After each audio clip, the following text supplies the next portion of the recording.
Hello, my friends, and welcome to Last Man Standing. After a little bit of a hiatus, which will happen again next week when I'm on night shift, so don't worry. It's just because the company put me back on shift to help train people in the quality control jobs that we've got a couple absences in right now. We've got new hires coming in and being trained, and everything's fine. I just have to work odd hours and several even ones, but this happens. So from time to time, matter of fact, it happened last year about this time.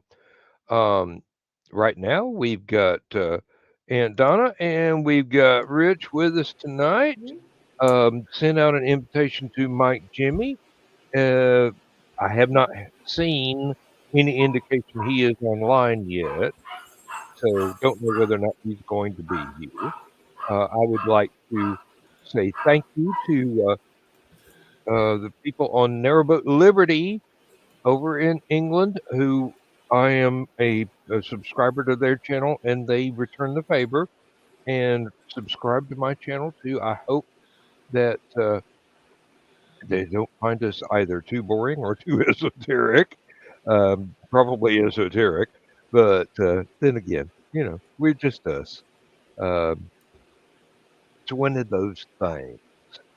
I will send out an invitation to Chris here in just a moment, but I don't think he's home from work yet. So um,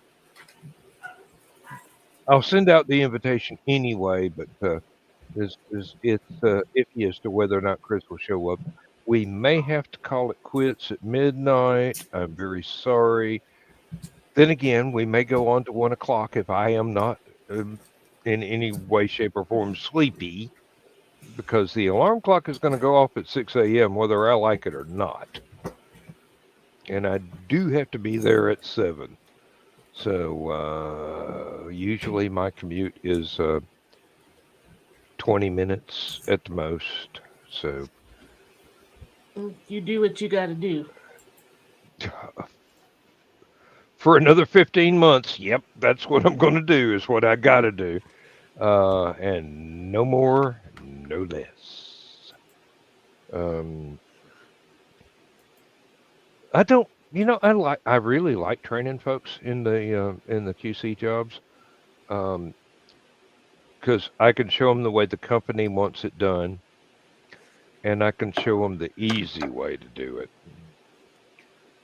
I make sure that they learn the official way first Mm-hmm. before I show them, hey, The way that this is works. this is a shortcut. Don't get caught. Um, no, no, don't get caught. It's a bad thing. No, it's they get the same test results. It's just this is a way to organize your time so that it flows faster. You don't have to, um, shall we say, backtrack from this thing to that thing to another thing before you can get this result and that result and that result. It if you schedule everything out, you can get it in a continuous flow like a storyboard for a video. And everything pops up when you need it to, when it's done, when it's ready, and you just go to the official report sheet and type in your results and stuff like that, and it's all well and good. Um, scheduling is the biggest part of that job. You got to know when to do the job you have to do right then, Mm-hmm. and then go on to the next job that you have to do right then, because you can't do 6 things at once, no matter what's required of you. You I know, had a boss who I could not drive that through his head. well, it happens sometimes. More often than you would think, actually. Um, reality is not a territory that they are fond of occupying. Tell me about it. But as long as you get the results before you clock out, Mm-hmm. hey, what what difference does it make? Um, Especially on night shift, they're not going to be there till 10 o'clock in the morning anyway, and you clock out at 7. Just do the job, do the best you can. Um, Try not to leave too much stuff for the next crew to have to finish up for you, but sometimes things happen on a schedule and you have to leave something for somebody else to finish up for you. I hate that. I really hate that. But it's necessary sometimes. Yeah, yeah. Well, unfortunately, I was the only one able to do. I was the secretary bookkeeper, and I finally told him, "Back off. I know what to do, and I know when to get it done." Mhm. And he's like,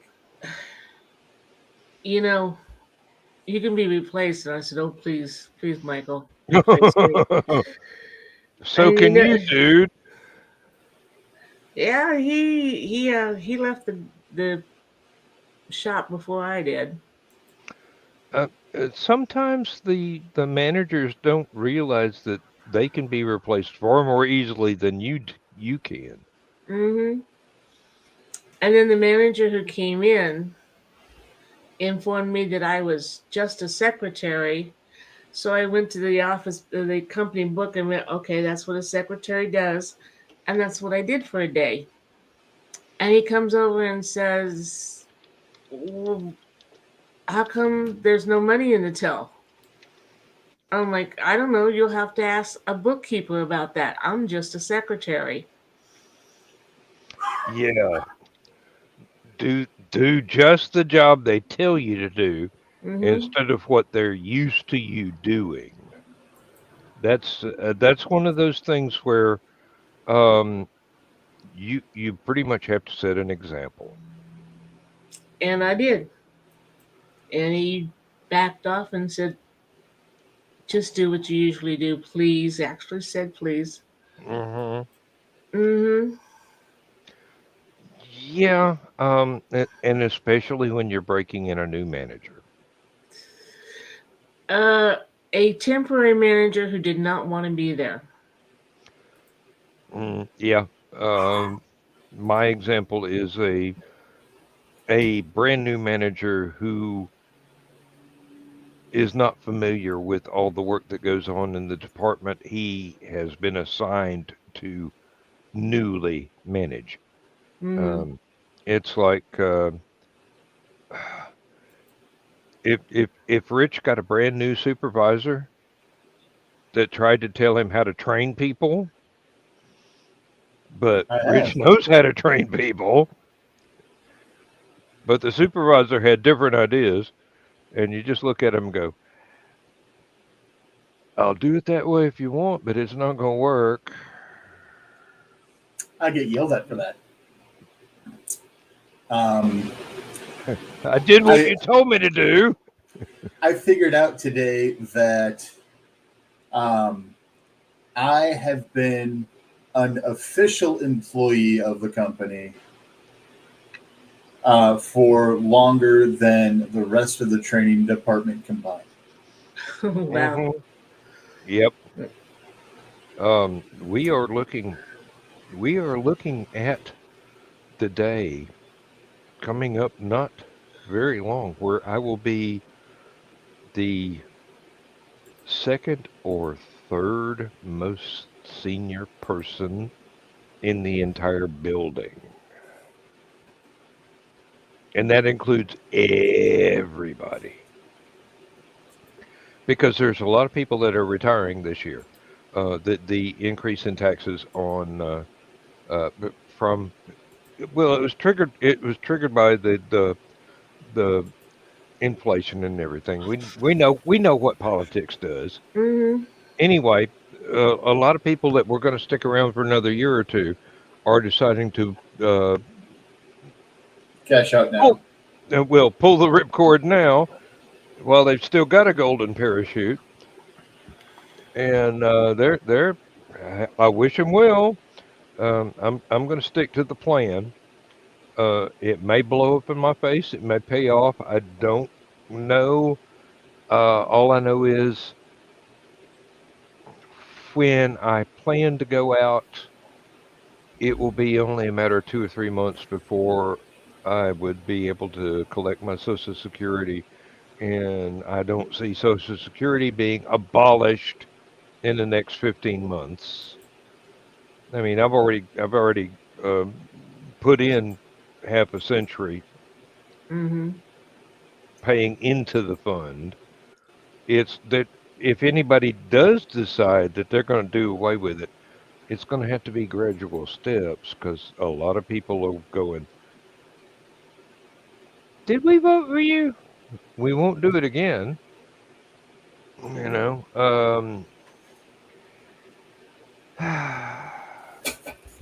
My manager, in my latest review, um, the funny thing is, for the last 3 years running, my review, I get the same grades in the same spot. She just changes her comments. mm, Um, I just look at it. I'm like, all right, whatever. I don't think I rate that high there. I definitely rate higher there, but yeah, that's beside the point. Um, but every time I mention to her, well, traditionally here at Catton, I've been here with the firm for 20 years. We have seen this. Well, there's a new sheriff in town, and I'm going to do it my way. And I'm not saying don't do it your way. I'm saying here are the hurdles so that when you get to jumping your way, you're not going to trip.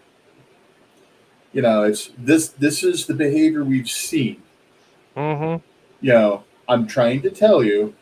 I'm not saying I'm not going to do it. I'm not saying don't do it. I'm saying what are we going to do to mitigate these factors right here? Well, I don't care. All right, malicious Mm-hmm. compliance engaged. Mm-hmm. I'll do it to the letter that you want it to be done. You want it done this way. I'll do it this way. I may be pleasantly surprised that it may work, or I might be sitting here and telling you, told you. Nice working with you. Happy relocation because they will be replaced.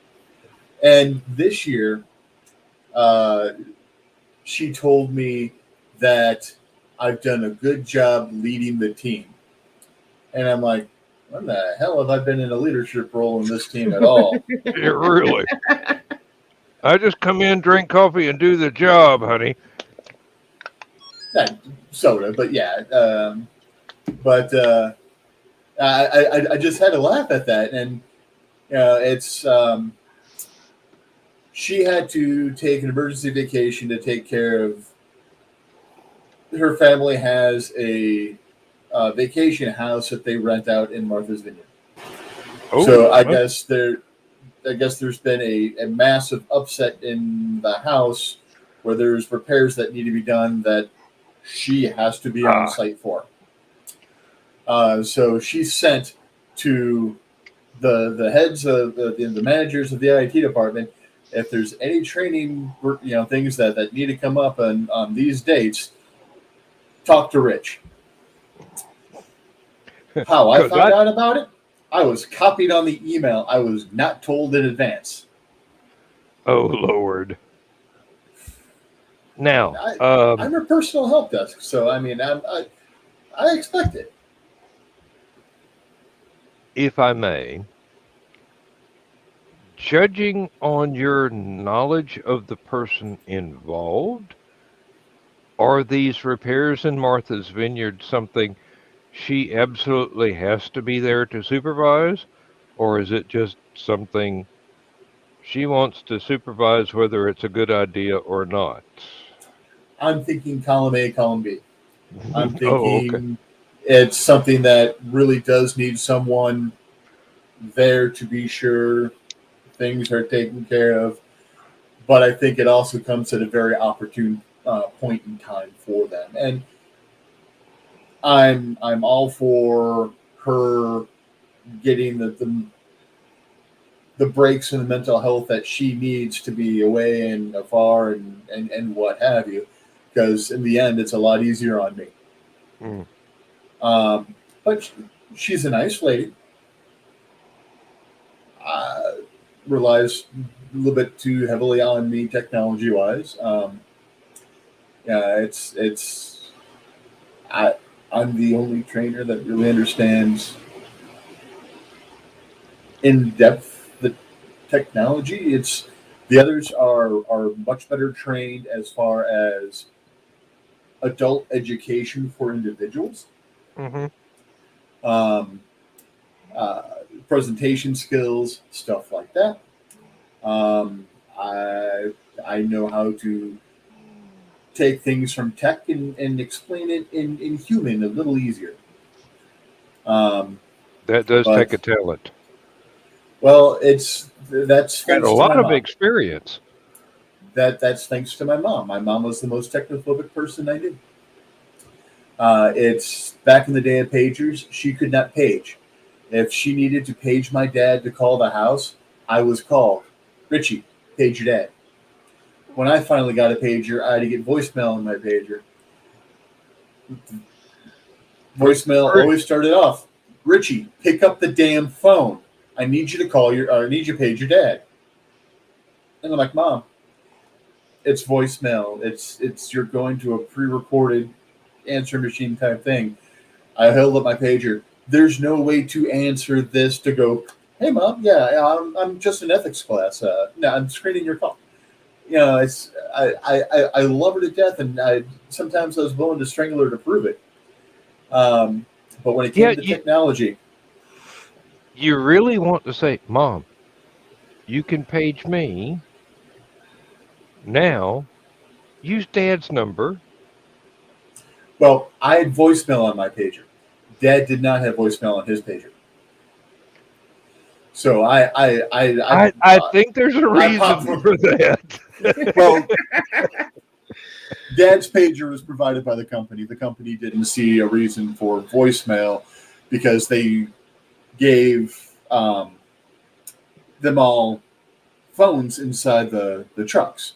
But if Dad was inside the person's house, he wouldn't get the call because it's a phone in the In the truck. truck. You know, back in the days when they weren't nearly as portable. Oh yeah, I remember the brick-sized cell phones. Yes. Um, so We yeah, had so one. I carried $5 in change with me every time I went to school, just in case Mom paged. Or Mom called, yeah, so Mom paged, so I could spend the money to answer the page and listen to my voicemail, and then spend the money to page Dad.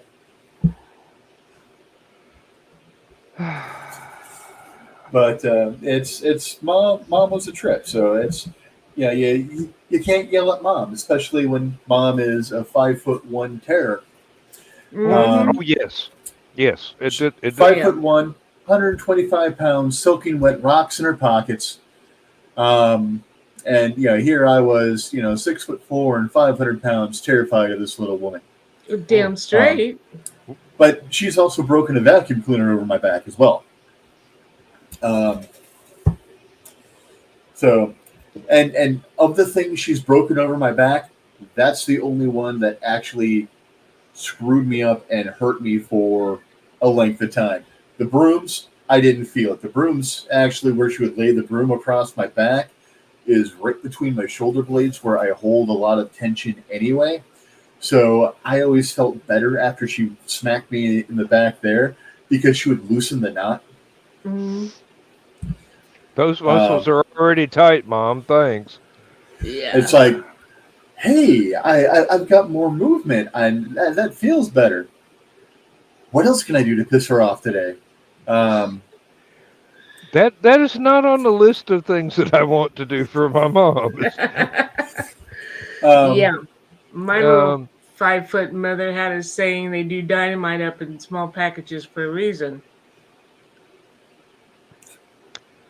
I was a smart uh, kid. I only made her mad once. you got smart quick, huh? Well, I I took was, after my you father know, too much. well, unfortunately, Mm, I took after my father too. But she came home from work. Dad hadn't taken out the trash. I had just gotten home from going to the store, which I didn't get what I went to the store for because I spent the money on getting the truck fixed that died in town. So supper was not started, the trash was not taken out. She walked in and without saying a word, the windows in the second floor of the house trembled. And you damn better believe we started moving fast. mm-hmm. But it's Um, it's funny when we started doing computers. I offered my mom. I said, you know, do you want us to get you a computer and we can teach you how to to use it? And she's like, oh, I can't do that. I can't learn that. I'm like, I grew up with you, woman. I know what you can do. I mean, this girl went from a town girl to driving tractors and combines and she would go to the parts store at a time when women did not go to a parts store.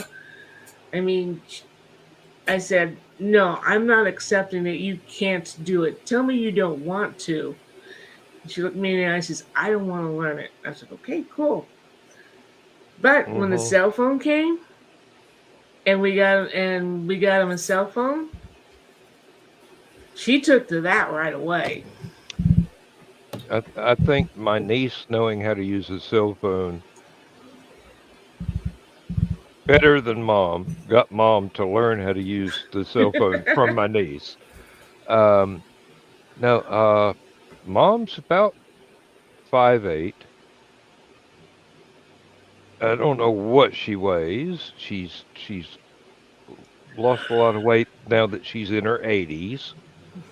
Um, she grew up in a Kentucky coal mining town, company town. Hmm.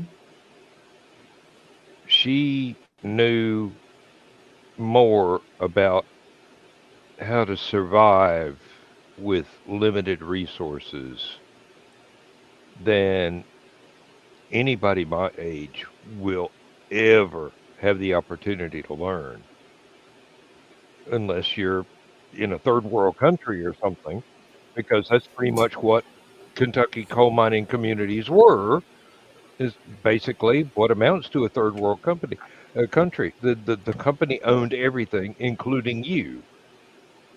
You bought stuff Hmm. from the company store. You wore company clothes, and uh, the the proverb about the dress made out of uh, flour sacks. Yes, that did happen, Hmm. and mom and her sisters were only too glad when they came out with uh, the Patterns. the flour sacks that actually had pretty patterns on them. And grew up during the Great Depression. I mean, you know, these are things that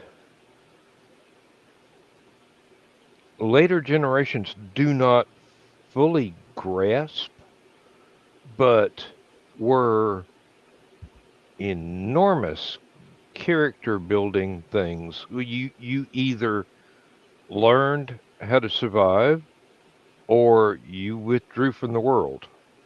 And the last thing my mom's ever going to do is withdraw from the world. You don't cross that woman. Um, I no. Um, we bought her several computers. She's learned how to use things, but she doesn't know how to. She has not wanted to learn how to install her own programs and do things on a computer for herself. Um, but hand her a cell phone. Many thanks to my niece. She can do anything that a cell phone can do. Um, but it's been hard since Dad passed, but she keeps going. I mean, she's her mom lived to be over 100, about 3 months over 100. Um, Never lived anywhere but her own house, and raised three daughters and four sons. Um,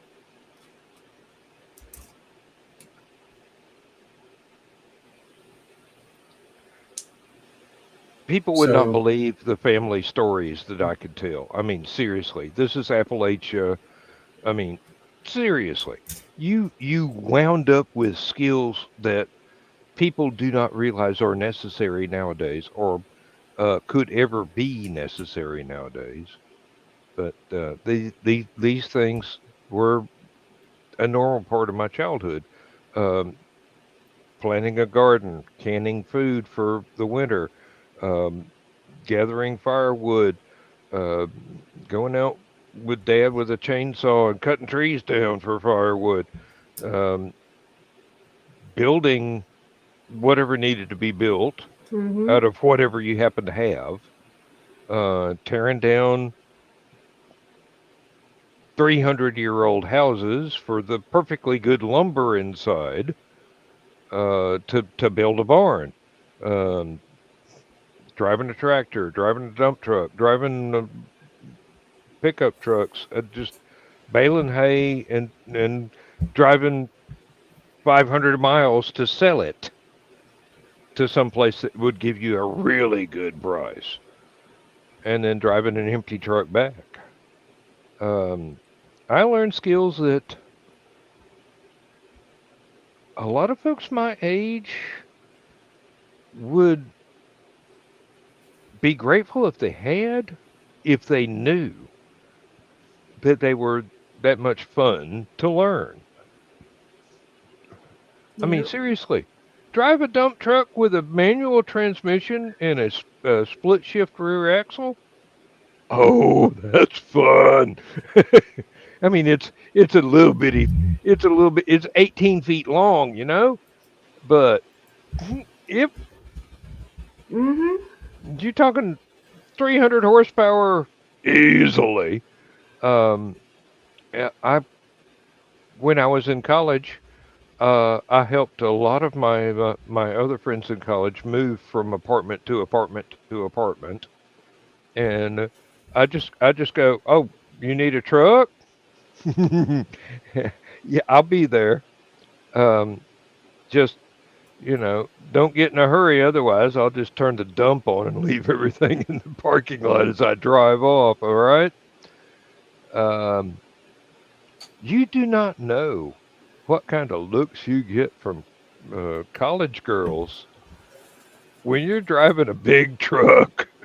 I mean, a really big truck through campus in the 70s at University of Georgia. And they're going, wow, it's got mag wheels. Yeah, it does. Yeah, it does. No, but I know the kind of looks I got driving, wearing a miniskirt and driving my pickup truck to school, to college. Mm, Yeah, the guys were taken aback sometimes. mm. Well, maybe they were just stepping back for a better view. let's go back to mothers and cell phones for a moment. So about a year or two before mom passed away, dad finally upgraded her from a flip phone to a smartphone. For the next 3 weeks, she refused to call him by name. She just called him motherfucker. That is how, and again, I use the term technophobic when I talk about my mom because that's what she was. I had to have TeamViewer installed on all of the computers at my dad's house so that whenever my mom would mess something up, you know, Richie, I need you to fix something. All right, give me a Okay. second to remote in. Hmm. And working miracles like that spoils them. Mm. They don't want to go the extra mile and learn how to do things on their own because you're the safety belts. There's a reason they let me stay at home for as long as they did. Um, I tried to leave when I was 20, uh, just shy of 21. Was back inside a year, and then the financial mistakes that I made during that point in time took me till Joe, Hey, I Joe. was 30. Hey, Joe. Took me till I was 30 to pay off, and then shortly after that, was when I met my wife, and you know, kind of couldn't stay there anymore because I went from being a singular bachelor type person to now having to support three other people. Barely support one person to supporting four. That hmm was unique.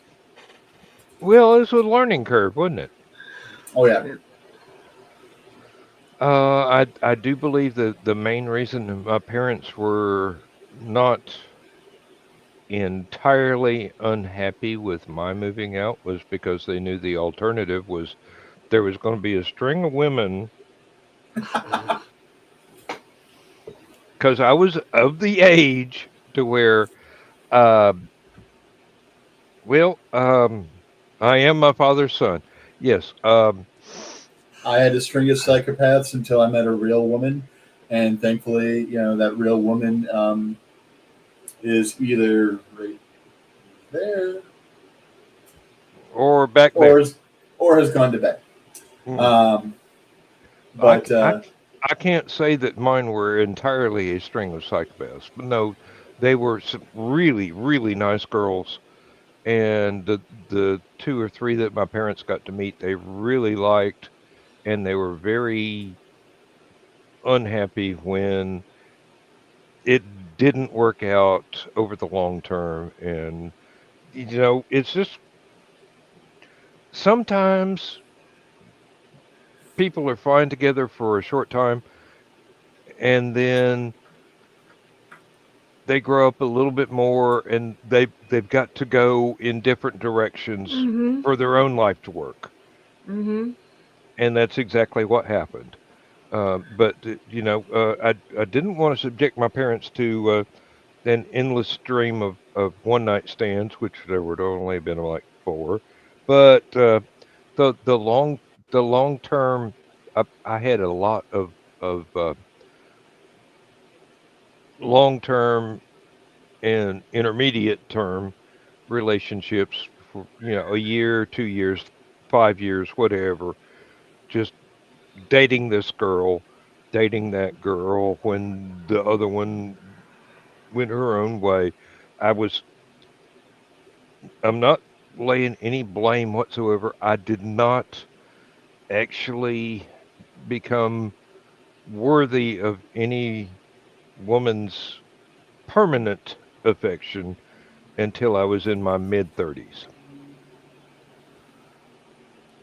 In Well. between 19 and 33, I was active, Yeah. but not worthy. Uh, 31 is when I finally met Misty and married Misty. Yeah, married, proposed, or met, proposed, and married Misty. Mm. I'll get things right eventually. Yeah. Well. Like, uh, Dan, I was busy from 19 and met Carl about 3 months before my 31st birthday, and got married on my 31st birthday. But yeah, there weren't very many guys I brought home, but there were some guys I even double dated with my parents. And after we broke up, my parents kept seeing him. Like, behind okay, your back, yes. you had lunch with who yesterday? Oh, Mom, I haven't seen him for 2 months. Well, we've been seeing him. Oh, okay, whatever. Oh, yeah.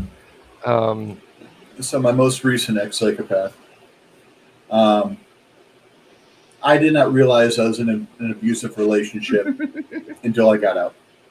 And I was the one being that. abused, It, mentally and physically. Hmm. it's often Um, that way, yeah.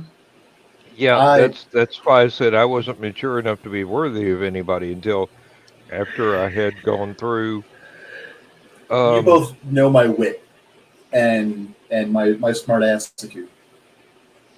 She couldn't keep up.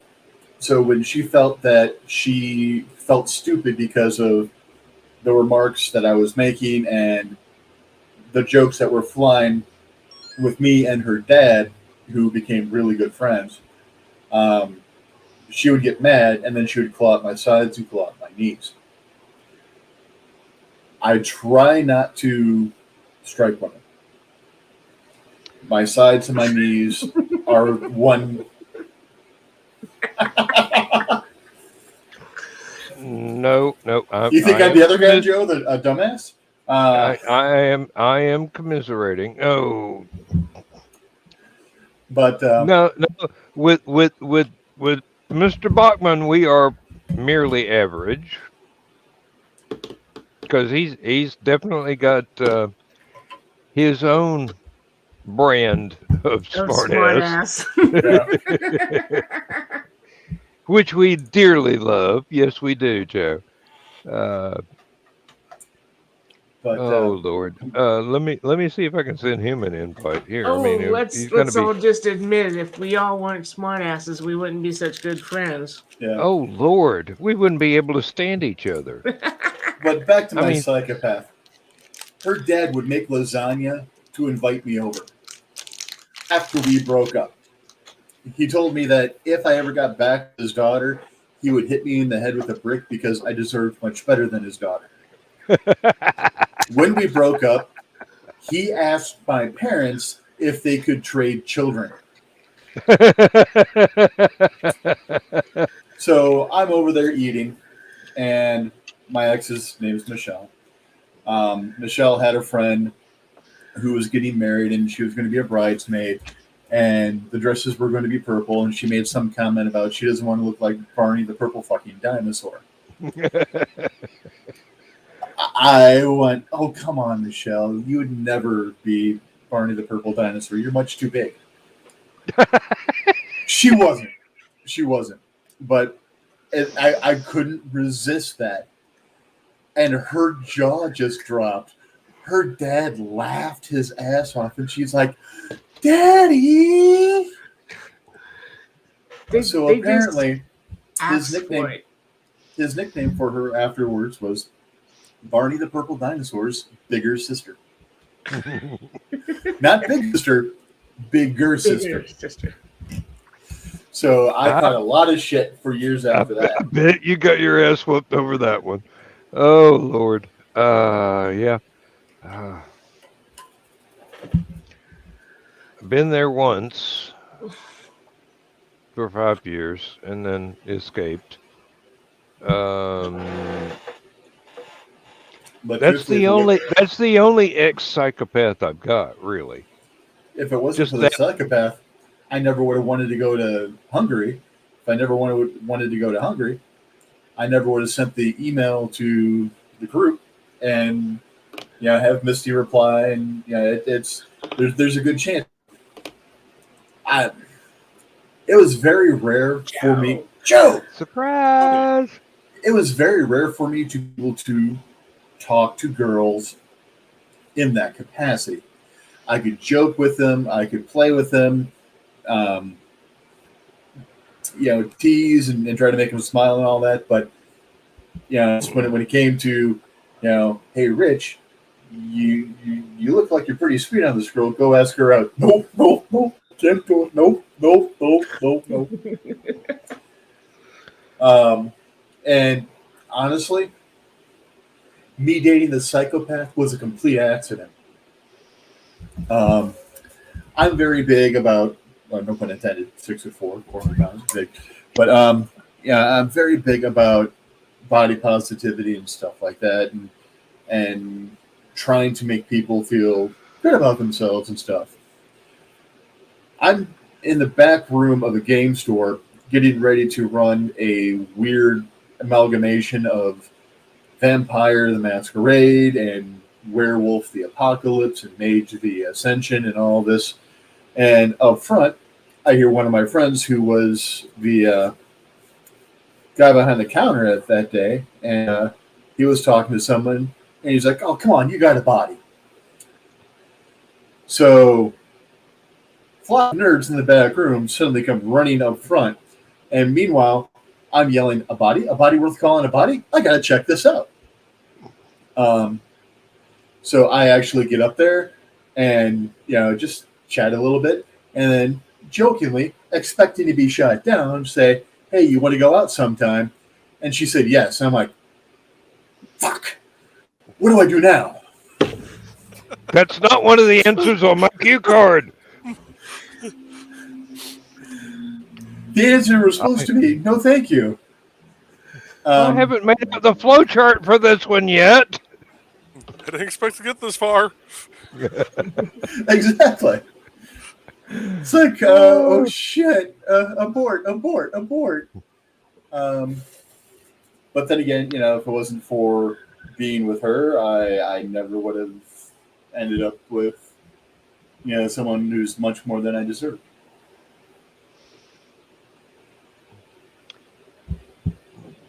Well, I've got to say that I owe my present marital bliss To to Jack the Ripper. Jack the Ripper.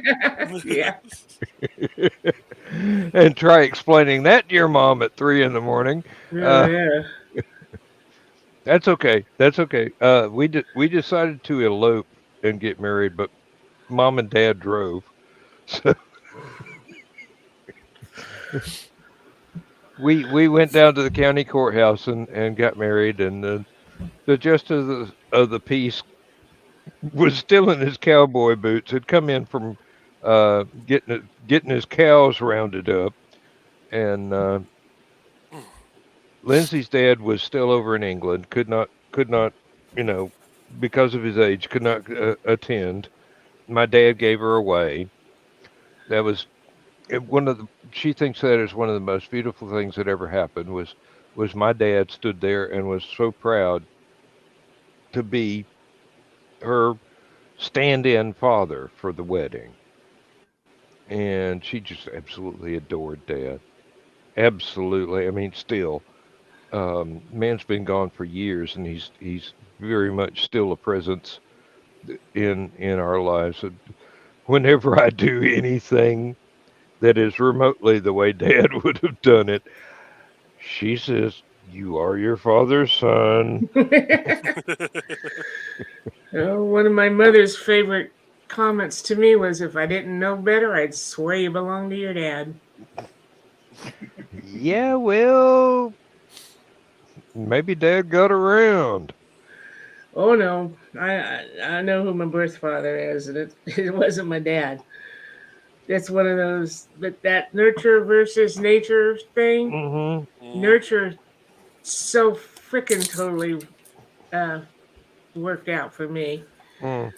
And then she said one time she told me I was as stubborn as my dad, and I told her, "That's funny. Dad says I'm as stubborn as you are." And she looked at me and says, "Well, you're twice screwed then, aren't you?"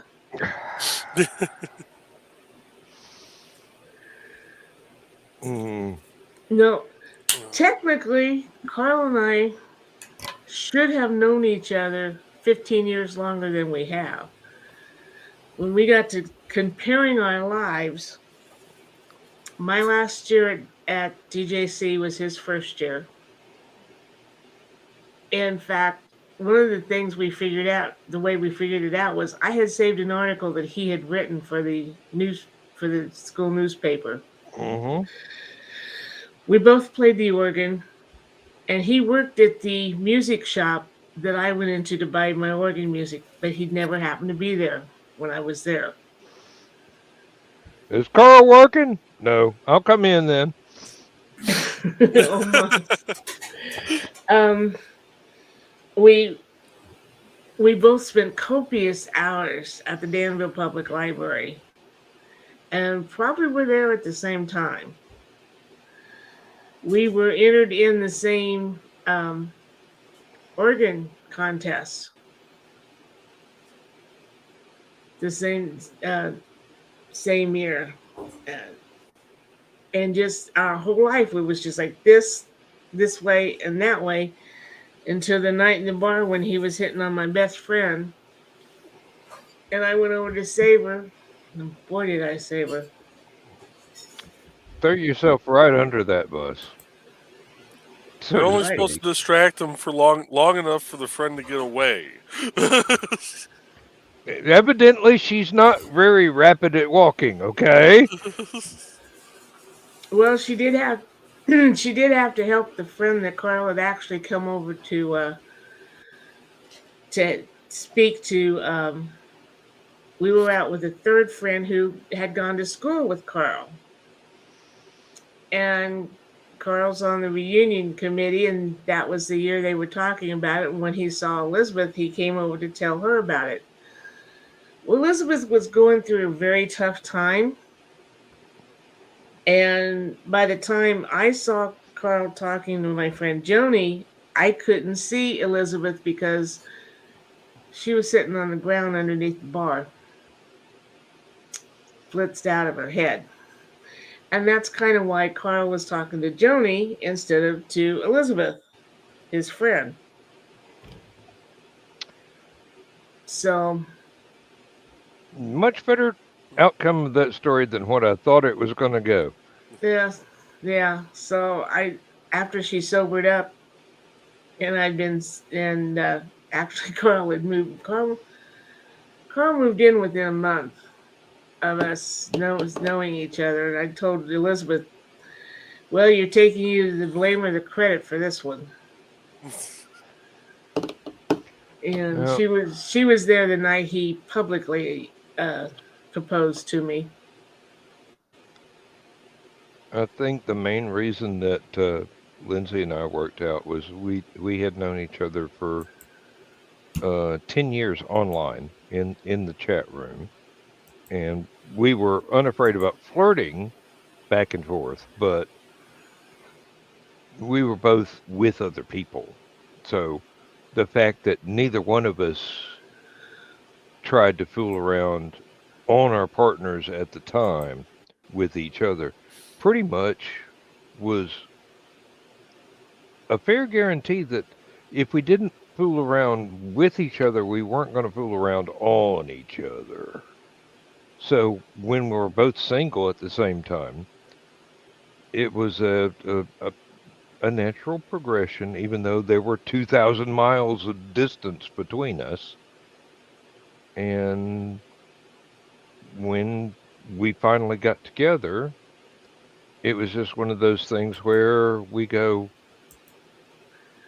where were you when I was 18 and really needed you? And my answer is on this side of the freaking Atlantic Ocean, and you're on the other side of the Atlantic Ocean. That's another 2,000 miles or better. Um, but she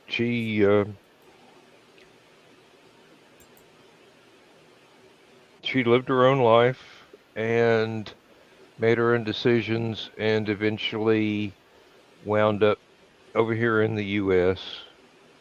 And about the same time that I was with my ex psychopath, and then we spent the time I was with my second wife in the chat room together, and it was an awful lot of fun. We found out an awful lot about each other, just being able to have that um, on-screen freedom to actually be yourself rather than trying to impress somebody that you wanted to have a relationship with in the future. We didn't have that in mind. There was no thought of any kind of relationship going on. when we got to know each other, and then we kept getting to know each other, and um, she was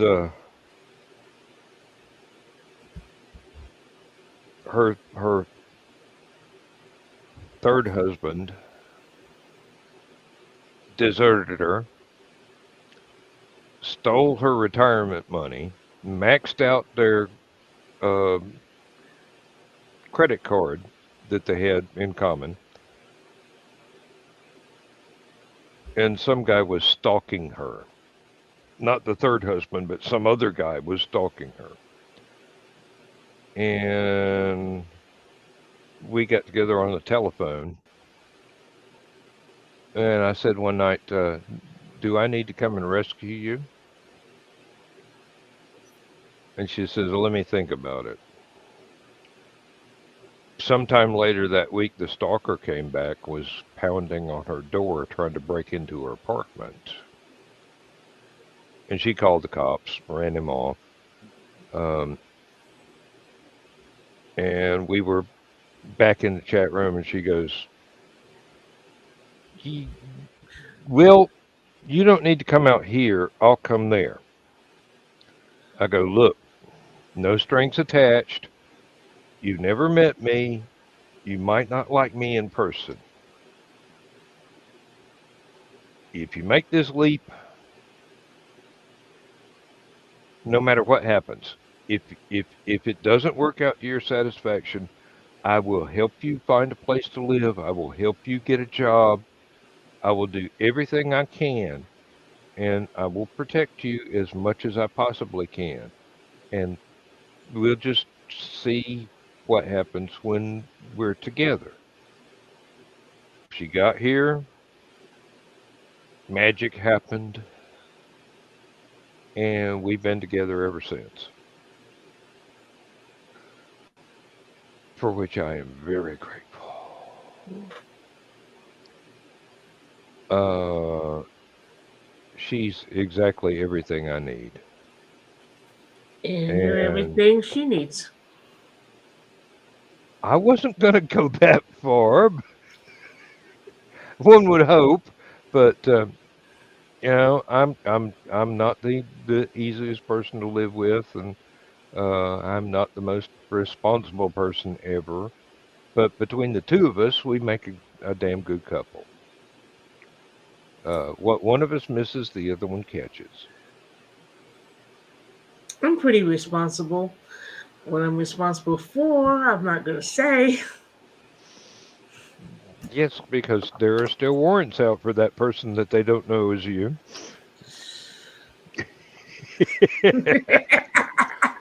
I know you so well. Um, yeah. And yes, I have warned Lindsay that Hallowcon is going to be one of those occasions where she's going to see another group of people that I have gotten to know and love that she has not met yet. Some of them. She knows Joe Dog. I think she's met Chris. I'm not sure. Um, she, I think she's met John, but I'm not sure. But that's about it. And I've told her, look, this is one of those occasions where we can be ourselves and nobody's going to say a damn thing. And that's the best kind of party to be at. Yep. And like I said, she knows Joe Dog, so that's a big hurdle right there. Having some trouble, Joe, or No, my mom went to the ER today on her I'm own, sorry. which was shocking in and of itself. Um, Her doctor, she had just had a stress test done, and even though the results on the stress test were good, she's still been having a lot of shortness of breath. mm-hmm. So her doctor said you might want to just take yourself over to the ER, see what, more than likely they'll be able to figure out what's wrong, fix you, send you home.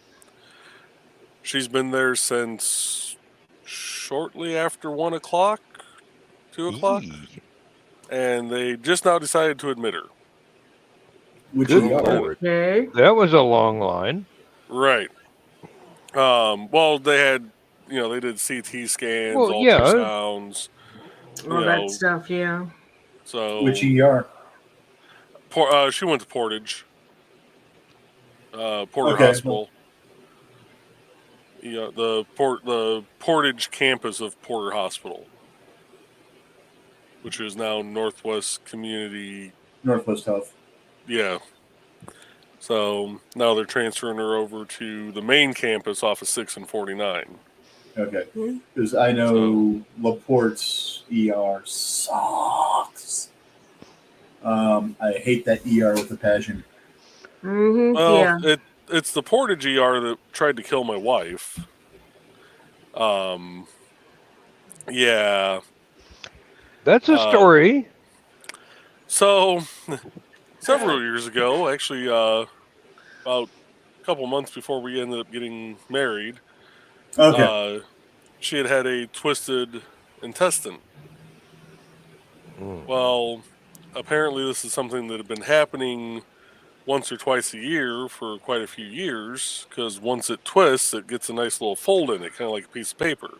Mm-hmm. So it's not a matter of if, it's a matter of when it'll twist again. Well, every time it happened, it always happened around her time of the month. It would last for about 8, 12 hours, 16 hours at the most. And she'd have lower back pain radiating around to the front. So she just wrote it off to a bad time of the month. Well, it twisted, wouldn't come untwisted on its own like it had been. And she had gone 3 days with barely any sleep, couldn't keep any food down, couldn't even keep liquids down. Took her to Portage ER, and granted, she did look like a crack addict who hadn't had her hit in about 3 days because, No she's sleep will pale. do that to you. Yeah, Mm-hmm. She's pale to begin with, and she was about at the point of making Casper look like a brother. So when the doctor came in, he never even pulled out his stethoscope. And as soon as she said lower back pain, he goes, "Oh, it's sciatica." No, sciatica has pain shooting down a leg. This is Mm-hmm. pain in the back radiating around to the front. Oh, it's sciatica. It's a tissue issue. We can't do anything about it. Go home, sleep it off. Well, at the time, my mom still worked at Porter Hospital, and had worked there longer than I've been alive. So when she got home from work, I explained what had happened. She called the main campus, got a hold of the night charge nurse that, of course, she knew because she knew damn near everybody in that hospital. She's like, "Yeah, Mary." She goes, "My daughter-in-law is having some problems. Portage is trying to say it's sciatica." She goes, "There's no way in hell it's sciatica." And she goes, "Well," she goes, "you can either wait till morning or you bring her in tonight while I'm still on shift, and I will make sure she gets looked at." Start the car. Yep. So we load her back up in the car. And move to Beverly. Yep. Mm-hmm. Take her over there. They run a CT scan of her back. Didn't like what they saw, so they ran one of the pelvis. And doctor peeks his head through the curtain, goes, "You have a twisted intestine. I've already called the surgeon, and they'll be in with a nice little kitty cocktail of medication to knock you out for a little bit." Yeah. Now, my mom, like I said, my mom had worked in the hospital system longer than I've been alive. I know what the shifts are for nurses and doctors, especially ER. And I had every intention of going back to Portage that night, and probably would still be in jail right now and not on this show. Yeah. Yeah. But I was Yeah. tired. I was tired enough that when I had mentioned I was going to stop back by there, my mom goes, "Oh no, it's 3 in the morning. He's already off." Yeah, you're right. Never mind. Knowing full well his ass was there for another 4 hours. But I had barely slept. because of all the pain she was in. Yeah. So Yeah. The other rational decision besides the one that you made mhm.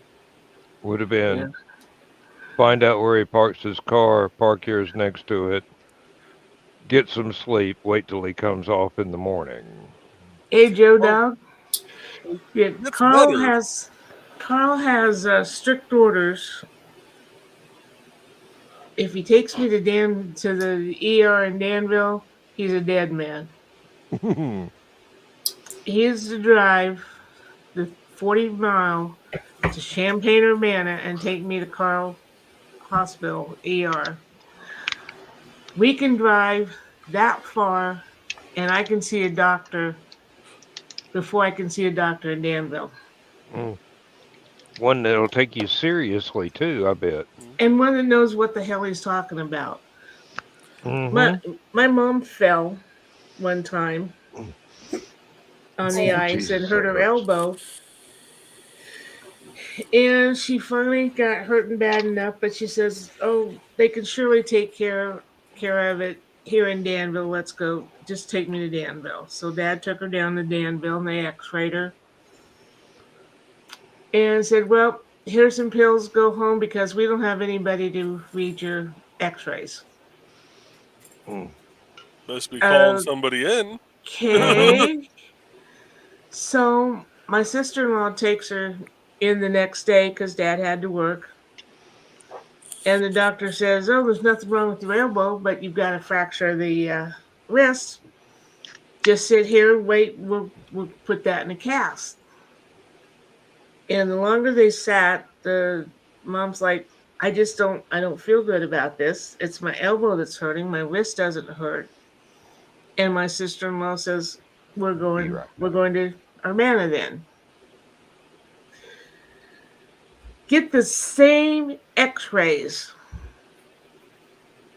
Get over to Urbana, get to the EI doctor. He puts them up there and says, "Oh, nope, there's nothing wrong with your wrist, but you got a piece of bone out of your elbow about the size of a quarter.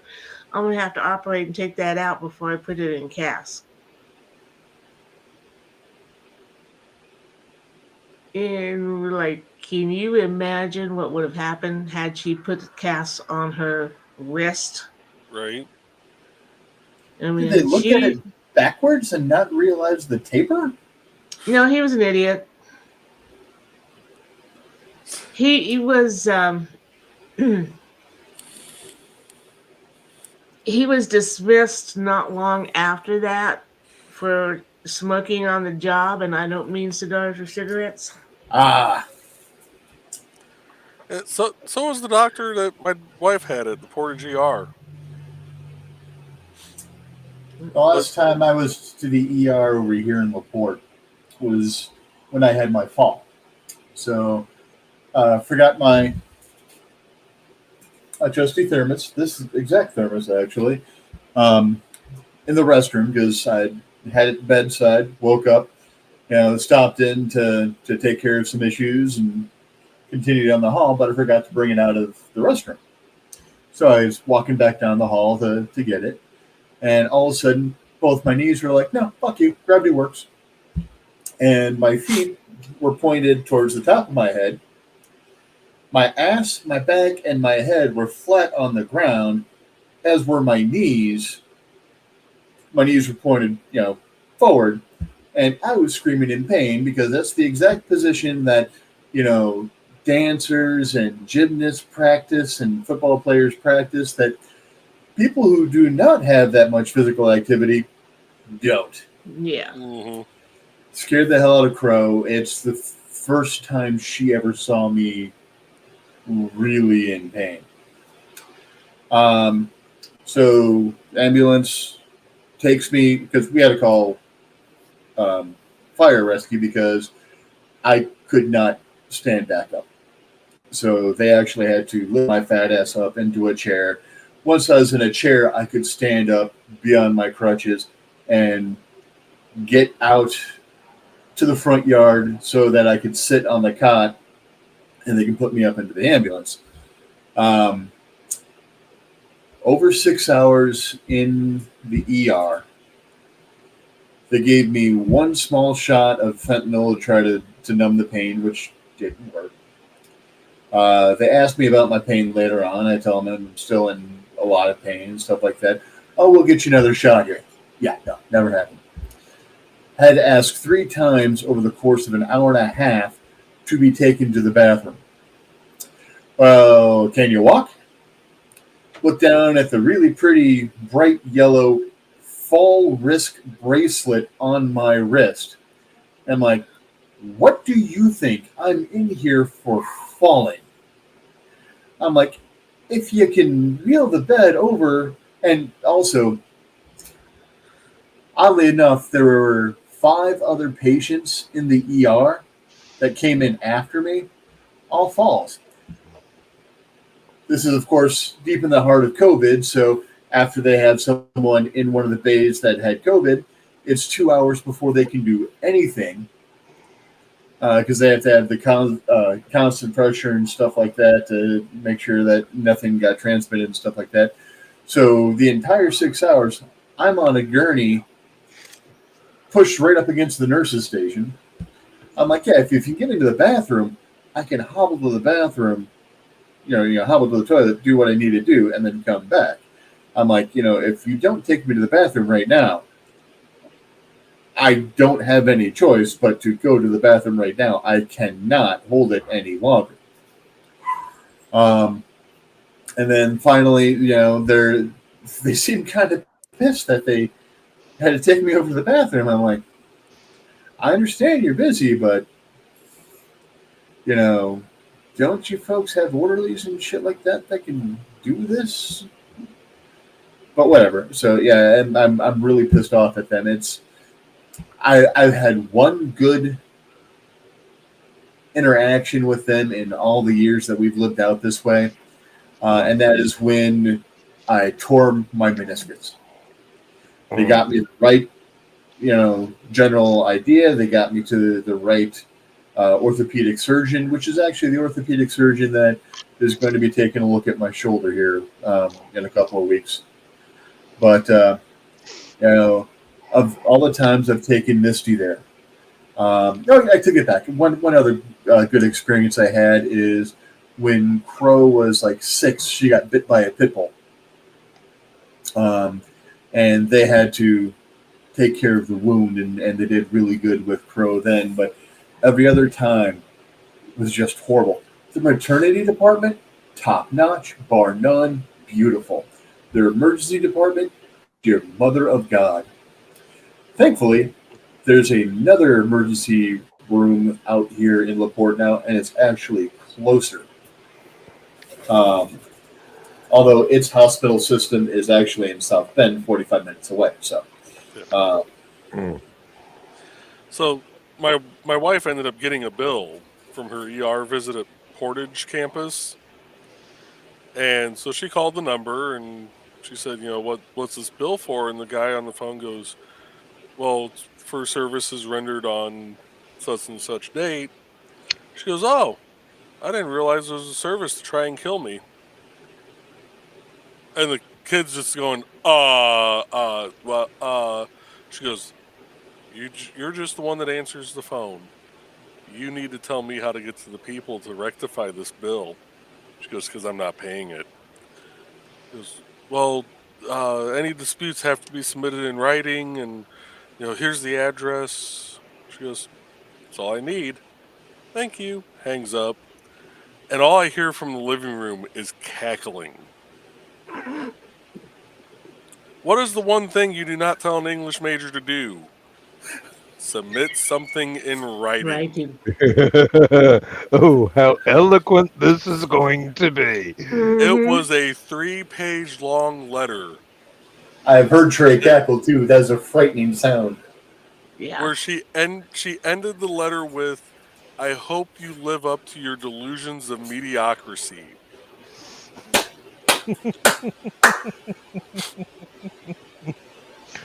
Now, not to sidetrack us, I'm wondering if Joe Dog checked in right after midnight to find out whether or not I was still awake. Since he didn't say anything. He didn't say a word. Yeah, uh, Joe. When I was tutoring out at the college, they put me in the basement in a room that was so dusty. I mean, and they had computers down there. Well, they were supposed to be computers. Most of them were the trash 80s. And the room next door had a dirt floor. And I was there three days a week, 4 hours each day. And I come to work one day, and there's a little black box on a chair in the room next to me, and I'm like, "Is that a bomb?" I mean, that's my first thought. Is that a bomb? And should I call security? And while I'm sitting there trying to decide what to do, these three people come in, two men and a woman, dressed in black, and they're surprised to see me there. They're like, "What are you doing here?" And I'm like, "I work here. I tutor, and I explain this. Is, oh, you're not supposed to be here." And I says, "Has it got anything to do with that black box?" And they say, "Yeah, we're testing for radon." I'm going home now. So they asked me to, my supervisor asked me to submit a report because they were trying to get a new tutoring center open that was above ground and easier to get to, And not and not so radioactive. not so I and not Not so radioactive, yes. Not toxic, yeah. not so isolated. Yeah, as you say, don't ask an English major to do the report. 3.5 pages. Told about the psychotic student that I had that I was. Yeah, they've come to get me again. Uh, They missed. yeah, the psychotic student that I was alone with at risk of life in the basement with no way to get a hold of him because the phone down there was broken and too far away from anybody to hear if I screamed. I told about the dust. I told about the radon. And damn, that's two of them. They're sending the whole cavalry after you tonight. I didn't do it this time. Yeah, they got a very nice new tutoring system out of that, tutoring center out of that. But I handed them this sheaf of paper. Then, like, you just see the eyes go like this. I did that to the place I work once. They asked me to write down all the variables between one product and another that I would have to consider when I was changing the machine. So I did. They wanted to write a computer program in the late 70s to automatically change over the machine so that anybody could walk up and just punch in the product code to tell it this is the new product and have the machine do the rest of it itself.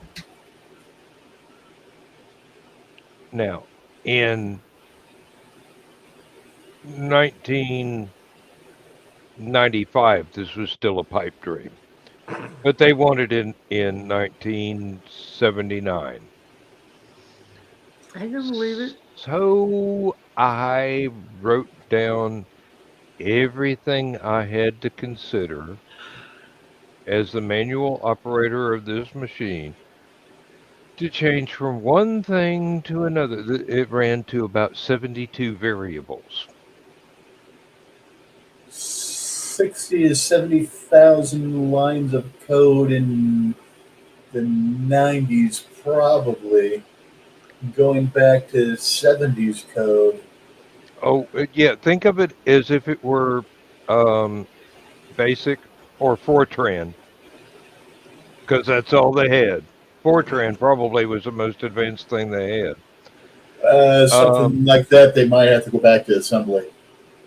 hmm And they got a good look at it, and I could justify every single variable because it was real. I didn't make up anything, and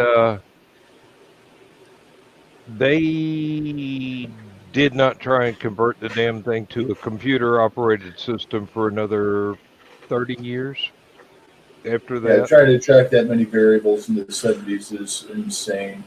Yeah. No, I mean seriously, they thought it was just, oh well, this needs to move and this needs to move and this needs to go here and this speed needs to be this and this speed needs to be this and that's it.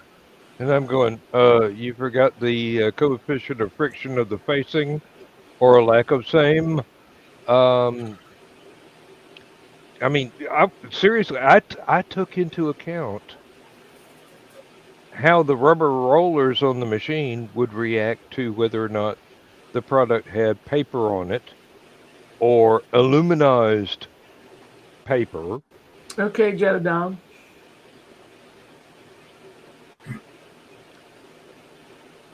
Joe, I am more likely to pass out from the pain from my hip than I am to fall asleep. Let me tell you. Um, no, and it was an endless stream of things that anybody with any common sense would know you had to do with this thing. It wasn't just changing 5 or 6 numbers. It was a whole series of value judgments that only a human could make at that Mhm. time. Mm-hmm. AI was a distant glimmer in some idiot's eye who was way ahead of his time. But Well, no, even no, nowadays, they overstretch with that. You know, our automated system can help you. No, no, you cannot. This requires a judgment call you can't make. hmm Mm-hmm. they still, even though they put it to computer control, they still have to have a human operator to change everything because the the production line is like a river.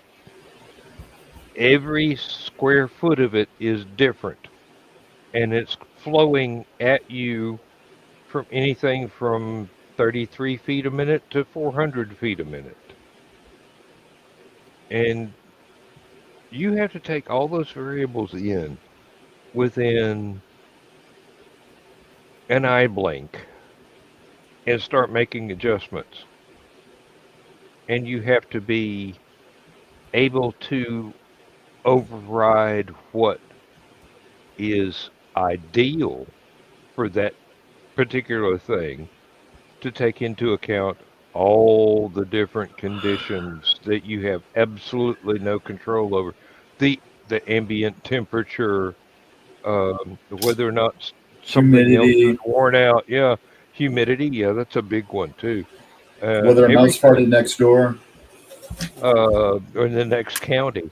Um, if somebody put the wrong raw materials in the wrong tank in the far end of the factory, If and it somebody wound squeezed up, the Charmin, yeah, really, uh, just really, you have to be able to overcome all this stuff that you've got no control over. paper towel, not toilet paper. hmm It, to this day, they can't write a computer program to do what a person does with that machine. They can write a computer program that makes it a little bit harder to run that machine than it did with the analog push button and flip switch controls. But oh god, the guy that wrote it, he's ex Navy. He worked on nuclear submarines. He did not know how to run the machine, but he knew how to write a program. He refused to take suggestions from the people that had been running the machine for 20 years. Anyway, I bit Yeah. off that job really quickly. I still had to That's train people on it, but I got away from it as quick as I could after that. that sounds like a program NDOT came out with, which has actually gotten a lot better. They call it Field Assistant. It started off where it was supposed to be we could enter in like our concrete tests, asphalt tests, stuff like that through a web-based client, and as long as we synced to that server before we went out in the field, Hmm. we could go in, put in all of our tests, and then when we got back to the office, resync, and it would push everything into the system. Well, Indy, in their infinite wisdom, decided instead of actually asking people who work out in the field, hey, what information do you have to put in for an asphalt test? They just went, no, this should be all they need. Yeah. They had 4 fields, none of which had really jack to do with the actual, you know, test, like information that was vital for the people running the tests. And then the concrete portion of it, I decided to try one day when we were doing a bridge deck and put all the information in, everything looked good, pushed it over the site manager system, pulled it up to make sure it was actually good. The very first line where it says sample date, I don't know where it pulled that information from. Those were numbers that I had never typed into any part of that. Yeah. So I ended up Um, taking screenshots, sending it to Indy. Their reply back was, well, it worked last November when we tested it in Greenfield. Okay, that was last November. Apparently you've done some updates because now it's not working in June. mm, Yeah. Yeah, a lot, a lot of variables in there. yeah, November is quite different in ambient temperature and humidity than June. right. Yeah, ended up turning into a meeting down in Indy that my construction director and I were supposed to go to, and he backed out on me that morning. Uh, So I drove Backed down. out of. Yeah, yeah, chicken shit. Uh, and I Oh, said for that super to his chicken. face when I got back from Indy. I'm like, you chicken shit. Hmm. Well, it couldn't have been that bad. I said, Brad, No, it was worse. I am a highway technician too. I was the lowest of the low on the totem pole. The only person that could have been lower is if I drug someone from maintenance with me because they are HT3s. I sat down in this conference room and I knew the guy who met me at the door because I didn't have a badge to even get around central office. So I'm trying to stand near windows to get enough cellular service to call people and be like, hey, can you let me in through this door? Finally get to the conference room. It's me, one of the other guys from central office, and then the lead programmer for the system who I'd been talking to through email. And I just looked at him and said, well, we might as well just get this started. Your shit's broke. And I've already shown you what needs to be fixed, so I don't know why we're here. And we just start going back and forth, and there's people kind of filing in. And this one guy sits down at the end of the table, and he's just listening. About 5 minutes later, after the room had filled up, he goes, well, as much as I'm enjoying this banter, he goes, we should probably introduce ourselves since we're not all, from the same departments or area.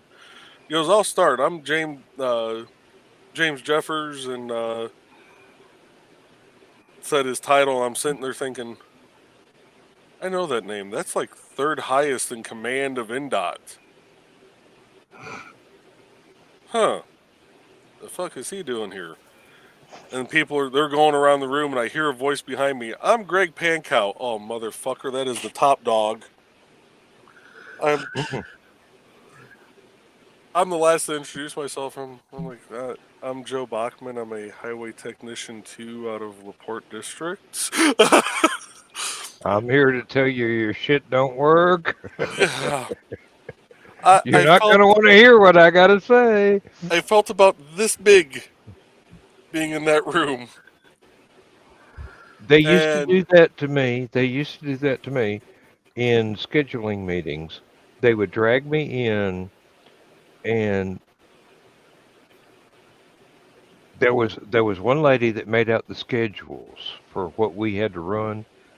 I would go for my own benefit and do a daily inventory of what we had that we could use right then mhm, and what needed to be made before we could do anything else. And corporate on this little telephone speaker would say, "Oh yes, we'll run this and we'll run that and we'll run." I go, "Well, I'm sorry, we've only got 1,000 bags labeled up for that. I'll have to. It will take me 3 hours to print out the that amount and put them on the bags so that we can run that particular thing. We need to fill in the time between now and then with something else that is either pre-printed or we've actually got in stock, and I've got a list of what we've got in stock." And they got so annoyed that I kept introducing reality to their little fantasy. I mean, here I am sitting there. This is what we can do right now. If you want this, it's going to take X number of minutes. If you want that, it's going to take Y number of minutes. And if you want that, ain't no fucking way. Um, and it's basically they would run the same thing with different product codes over and over again just to keep the line running. And I mean, it would be this product, but with a different code, mhm. and this product with a different code. Why don't you just run the one we got? It's ready. I mean, all I got to do is get a pallet of bags out of the warehouse, and we're good to go for thousands. But no, they got to get fancy. And I'm going,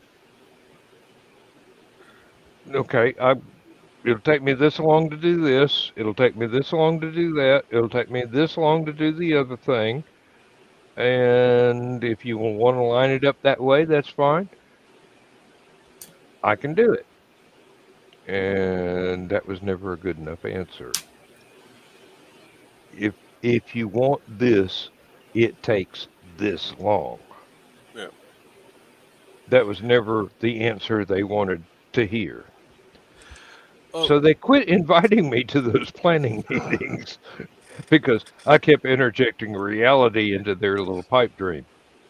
Um, and when I was at that meeting, everybody had copies of the document I'd sent down with screenshots and what was wrong, and we were going through that at first, and he's going, "Why? I just don't see how this could happen." I said, "Well," I said, "How about this?" I said, "How about I have my boss send me one of the concrete tickets?" I said, "We'll just run a mock test.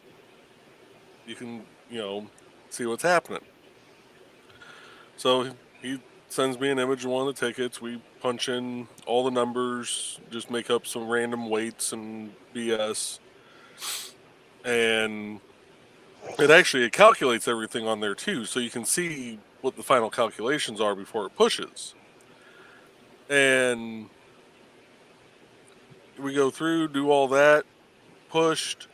It says successfully uploaded to Site Manager. He goes, "See, I told you it wasn't broken." I said, "I never said it was this part of the system." I said, "If you look at most of the screenshots, they're all of the Site Manager system. It's something between here and there." "Oh no, if it says uploaded successfully, then it worked." All right.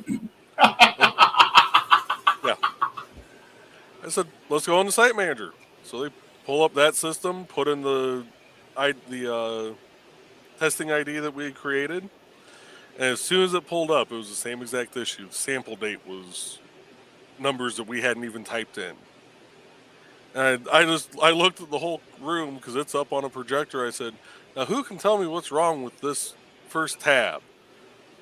And the guy that helped program everything, well, I don't see anything wrong. I said, really? Since when do we have 51 months in a year? And you could have heard a pin drop in that room. Mm-hmm. And I just started breaking down every little thing. And his little minion that was sitting in the back corner has his notepad out, sitting there trying to write down everything that I'm talking about. Yeah. Yep. It's the difference between the Captain Picard system of management. I don't care what the details are, make it so. And reality. Mm-hmm. Reality wins no matter what. Usually. Yeah. Well, the top dog from MnDOT, when the meeting was over, came up to me. He's like, that was a really good catch. He goes, why aren't you working on his team and you're, instead of construction? I said, because I have no credentials. I don't have any certs. I don't have any college degrees. I said, you guys would take one look at my application and go, shredder. Just because I know my shit doesn't mean I have the paperwork to prove it. Right. Mm-hmm. And I've got experience, not education. Mm-hmm. And a bunch of them were asking me, so where are you staying at tonight? I said, I'm like, my bed. They didn't get you a hotel room? No, my ass drove down here at 4 a.m. So I said, did you not hear all the titles that were in that room? Mine is the lowest out of everybody in here. You think that I'm going to get a hotel room? I'm lucky they gave me a state car to drive down.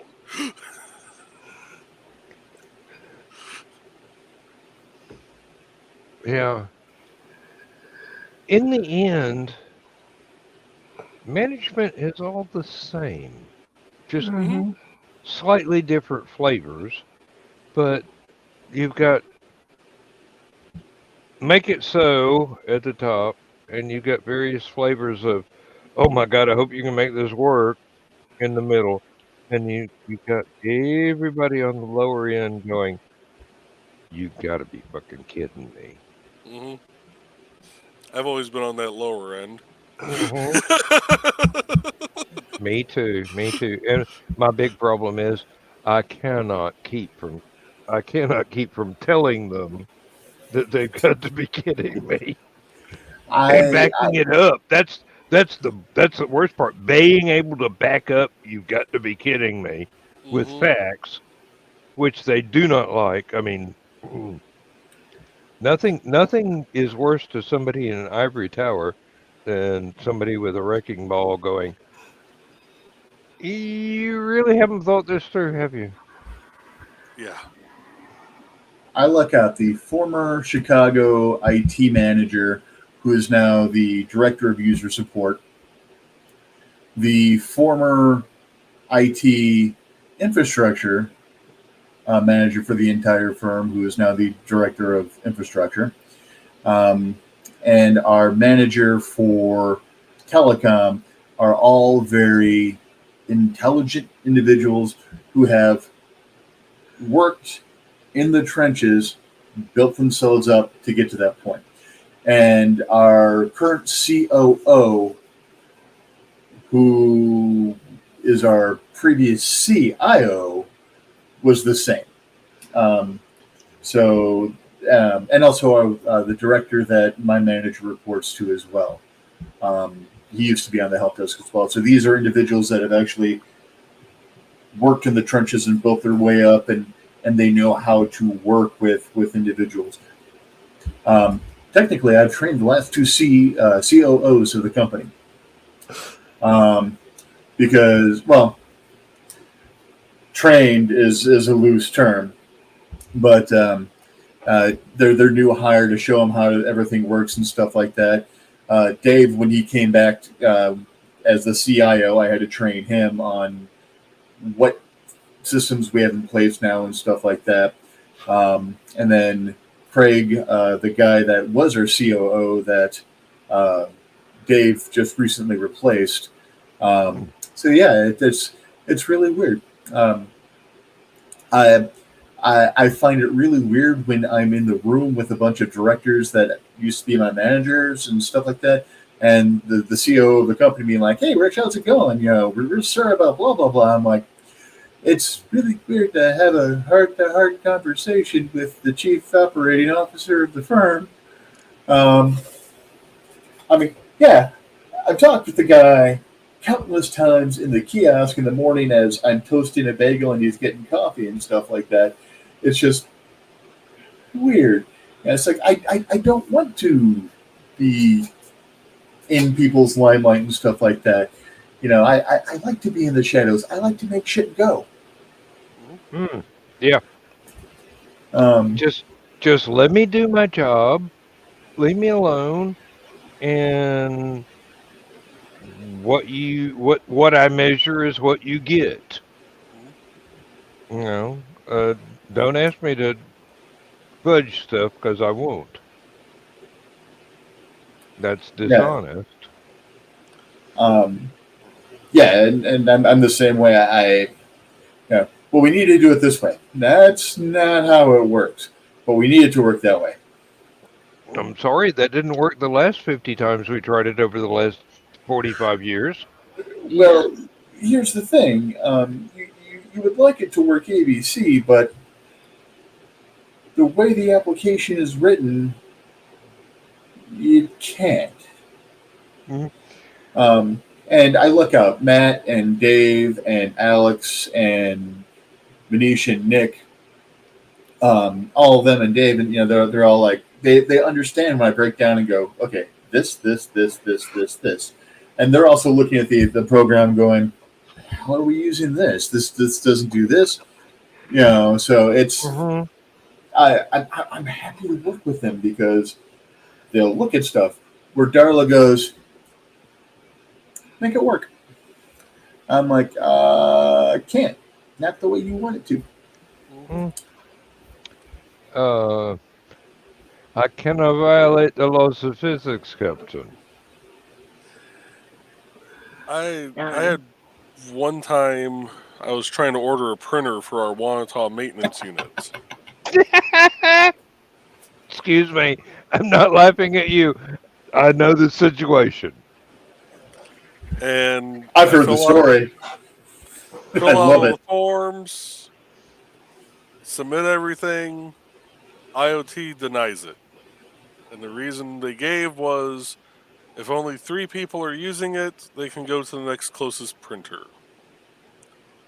I emailed them back with all the forms again and said, here's the contact information for that unit foreman if you'd like to tell him to drive 45 minutes in the middle of a snowstorm so that he can go pick up his printed copies of the snow sheets and then drive 45 minutes back to his unit to hand them out.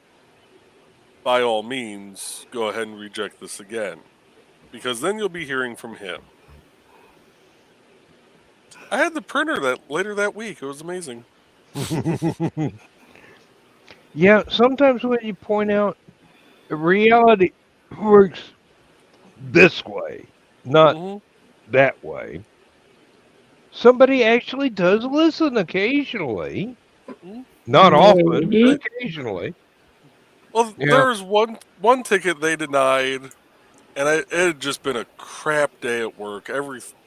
Anything that could go wrong technology wise was, and it wasn't just in the district office. I was getting calls from Monticello, like I was getting calls from all over the district, and I see the email of them rejecting something. I don't remember what it was, and totally forgot I'm sitting in my cubicle, and out loud I go, "You have got to be fucking kidding me!"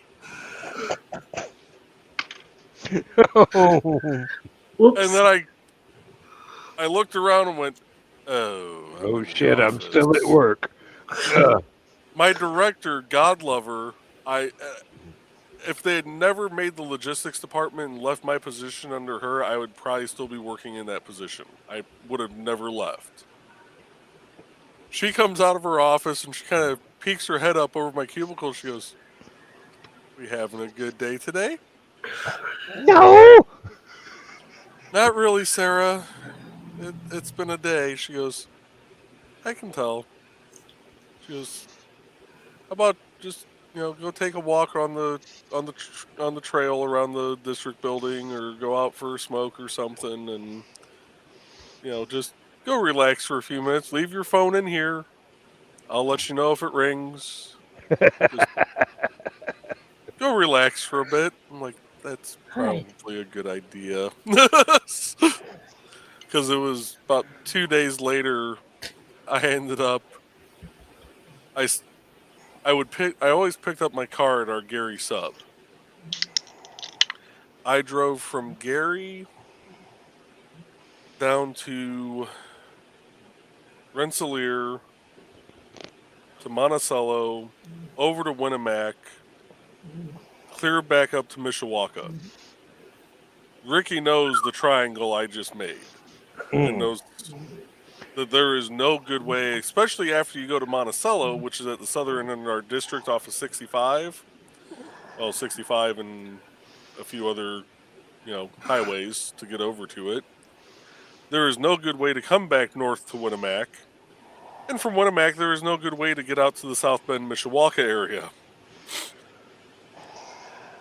I ended up getting home about 6:30 that night. Mm. By the time I got back to Gary Sub to drop off my car, I also went through damn near a whole tank of gas that day. Oh, I bet they bitched about that too. It, actually, that was one thing they never bitched about. And our fleet director, once he found out how many miles I was putting on vehicles, he goes, "Just so you know, you may never get a new vehicle again." I said, "Why is that?" He goes, "Because we have a bunch of vehicles that we need to get them up to their mileage so that we can actually get them replaced." He goes, "You may start inheriting those." Mm. Because NDOT's maintenance on their vehicles was every 6 months or 6,000 miles. I was So doing 6,000 miles in 3 months. I started to say, okay, so once a week. Yeah, Um, I was having to take my vehicle in for a PM every 3 months. And sometimes I would leave with the same vehicle. Other times I'd be leaving with a different vehicle, like the Stratus that I had. And I always planned it for when we had a meeting, because we'd have it at Winnemac Sub. I'd just take it into their mechanics bay, let them have it while we're in the meeting. It'd be done by the time I got out. We're standing there. I'm standing there talking to the fleet director, and I see the shop foreman walk up, and he's standing there. And I looked at him and said, "You looking for me or your boss?" He goes, "Both of you." Okay. He goes, "Both of you, follow me." Go out to the shop, pops the hood on my Dodge Stratus that I had from the state at the time, and he looks right at Kenny. He goes, "He's not leaving in this vehicle." Oh, okay. Why? It drove fine on the way here. There's nothing wrong with it. He goes, "Take a look where that latch comes down from the top of the hood into the frame." I looked. It was mostly rusted out. Apparently, I was about one good windstorm or semi traveling too fast past me before that hood was going to just Or, Yeah, or that's a face, lot of fun. 5 miles of faceplant good in the hood. pothole Yep. road. Yeah. yeah. Yeah, had that happen. So had to clean You're all my you, tech shit out of there that day, and you're talking to a guy that once had to have a chain and padlock to hold the hood down on a pickup truck. So and I got pulled over for that after 5 years. Uh, after 5 years, yeah, well, I don't. It was a slow day for the cops. I got two of them at one time, and I'm going, "Is this training day or what?" and they were in the same car. One car, two cops. I'm going, okay. Uh, oh, I'm glad you're black because this is Georgia and you could kill me at a minute's without any remorse if you were white guys. But hey, due respect. If you're ever in Georgia and you get pulled over, pray the officer is a black guy. You've got much more of a chance of getting out alive. The white guys will kill you for no fucking reason. Black guys will treat you like a decent human being as long as you treat them like a decent human being. I don't know what the attitude is down here. Well, yes, I do know what the KKK attitude is down here, but a, a lot of the white guys they join the police department just for the eventual opportunity to kill somebody legally. And I have met white cops that were not like that. They are rare. They are few and far between.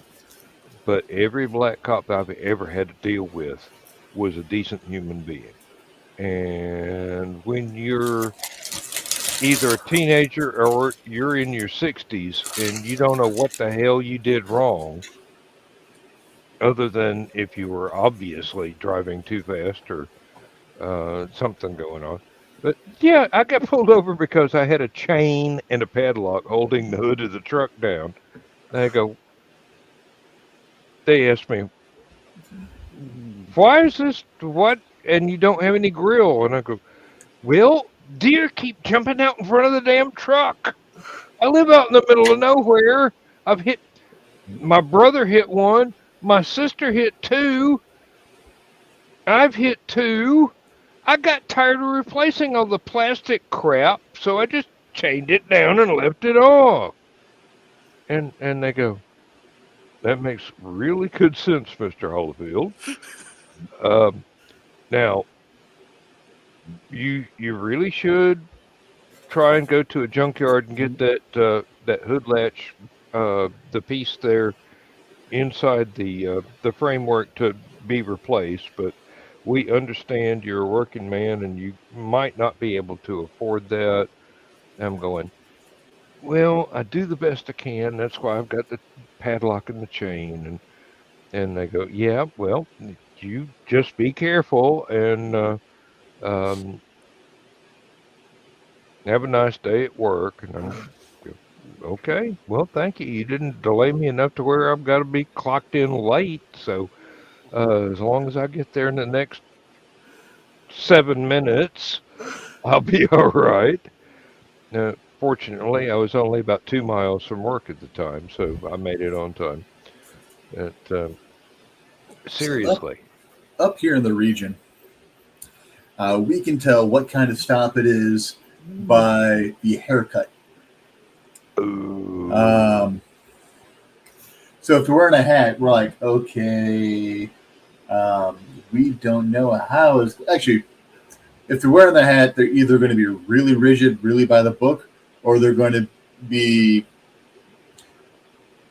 want to be drill sergeants trying to you know uh, to scare you and stuff like that. But yeah, up here, if they had a flat top, they're going to cite you for everything they possibly can.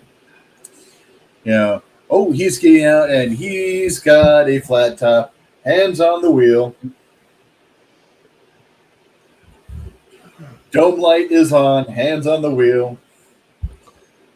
And if you get pulled over in Portage, you're guaranteed 2 cops no matter what. I think I can count on one hand how many times I've seen only 1 cop at a traffic stop. And Portage isn't really a bad town. I think I can count on one hand how many times I've seen a stop in Portage where it's been less than 3 cars. It's generally only if they're really bored. Although, when my wife got into a car accident, A guy had pulled out in front of her on Highway 20, and I was at pool leagues. I was about 10 sheets to the wind because we were playing at Sportsman's Bar, and yeah, the rum and cokes were definitely rum with a splash of coke for color. Yes. As you do when you Um, don't expect to be able to drive anytime soon. yeah. Yeah, she calls me in the middle of leagues. I'm like, hey, what's going on? She goes, the calmest can be. She's like, oh, not much. Got into a car accident. I'm like, you what? Like, went from stumbling drunk to stone sober. It's amazing what adrenaline will do. Yeah. I I said, are you okay? She goes, yeah, I'm fine. She goes, I just need a ride home. I'm like, well, where'd you get into the accident at? She goes, I'm on 20 right by 249. I said, honey, you got into an accident in Portage. You're going to have every cop that is on the shift rolling up there very shortly. The last place my drunk ass needs to be is anywhere near that accident scene. Mm-hmm. I said, call mom, because she was literally 2 minutes from our house. I said, call mom, she's at home, have her come pick you up. What's my mom do? She sends me a text when she gets there. You want to rob a bank on the south side of Portage, now's the time to do it. All the cops are up here.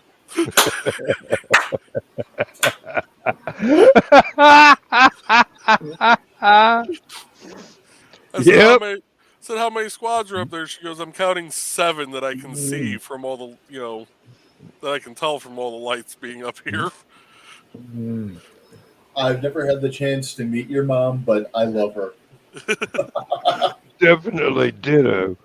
That one comment right there. Awesome.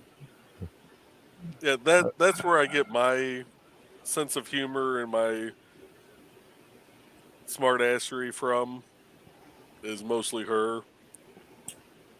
And my dark, morbid sense of humor because she worked in the medical field for so long. I get mine from my mom's mom and my dad. We're technically cousins. They used to snipe at each other like siblings. Mm-hmm. And my grandma, her number one rule in life is, or was, she's passed long ago, but was a smile and laughter are always the perfect gift to give somebody. They're never the wrong color, never the wrong size, never the wrong style. For one brief moment, you brighten somebody's day, and it very rarely costs you anything to do it. I would have real difficulty trying to figure out where my sense of humor came from. It is so inappropriate for my family. And I'm going, it's got to be probably one of my grandparents, because mom wasn't this much of a smartass, and dad didn't appear to be this much of a smartass, but maybe he kept it really tight lid on it. And I'm going, okay, granddaddy did like Alice Cooper and Pink Floyd, so that I'm going to claim granddaddy. My dad lived up to our name, Dick. When my mom was in the hospital about 4 or 5 years ago now, they'd actually had her in a medically induced coma for a bit and everything else. And when she was in rehab, she looks at me, she goes, you could have had it all. All you had to do is say 3 little words. So what's that? She goes, pull the plug. I started laughing because I know her morbid sense of humor. She worked on the ICU unit. She saw death almost every day. So Donna? she told one of her best friends that story, and she goes, oh, that's so dark. And then she relays that story to one of her other friends who's also in the medical field, and before she got to the pull the plug, her friend looks at her and goes, let me guess, she told him to pull the plug? She goes, How are you people so morbid? Folks, we got like 3 minutes till Yep. God only knows what time it is. 1 a.m. here. Um, Midnight. Yeah. Lindsay's already in bed, and the dog is in the living room on the far side of a pit fence in the hallway. Uh, um, my alarm clock goes off at 6 a.m. Oof. So Yeah. we're gonna 5 hours, and I will be lucky if I sleep the entire time. I'm wired. I've been on night shift. I've been staying up too late every damn night on my days off. But basically, thank you all very much for being here tonight. I really appreciate it. And Joe Dog, go the fuck to sleep. I was on night shift. How am I supposed to doze off in the middle of a show when I've been on night shift? Talk to me next week when I'm on day shift. No, then I'm used to getting up at 6 a.m.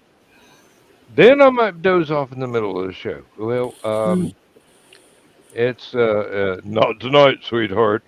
Oh, Chris, well, thank you, and good night, Chris. Night, Chris. Wherever you are. Okay. We're just. Hope to see y'all tomorrow night. I hope so. I will be getting off from work at 7 p.m. our time, 8 p.m. your time. So I will be late to the green room. Other way. 6 p.m. our time. Yeah, if it's 7 p.m. your time, it's 6 hours. Okay. Well, I sit corrected. Still, probably will be late getting to the green room. That's okay. We'll be there. We'll save you a spot. Yes. Save me a spot by the fire. Yes, indeed. Yes, my. You know that joke. Okay. They'll have to explain it. I may have to explain it to the audience, but I'm not going to do it. All right. Any last words? See you all tomorrow. Perfect nebula. Perfect nebula? No, Farfanugan. Dragon pleasure. Night, everybody. Good night. Good night. And good night, Mrs. McGillicuddy, wherever you are. Yes, I do remember Red Skelton. Yep. Thank you for being here, and I've enjoyed your company. And Thanks, Rat. to all the folks at home, this is what you get. This is why you signed up. We're weird. We're random, and we make no. But it's excuses. okay because we know we're weird. Yeah, and we're proud of it. Yeah. Alrighty. And on that note, let's tell the bedtime story. Okay. Transmission overload. System will shut down.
will shut down.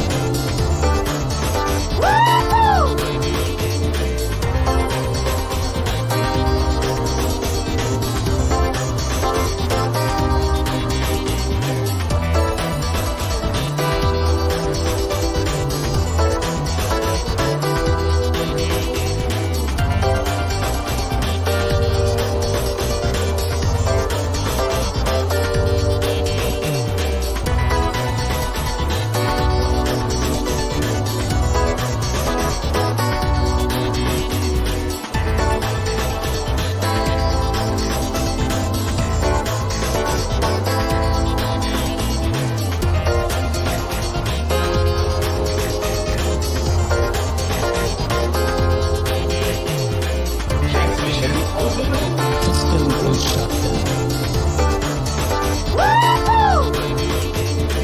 Transmission overload. System will shut down. System will shut down. System will shut down.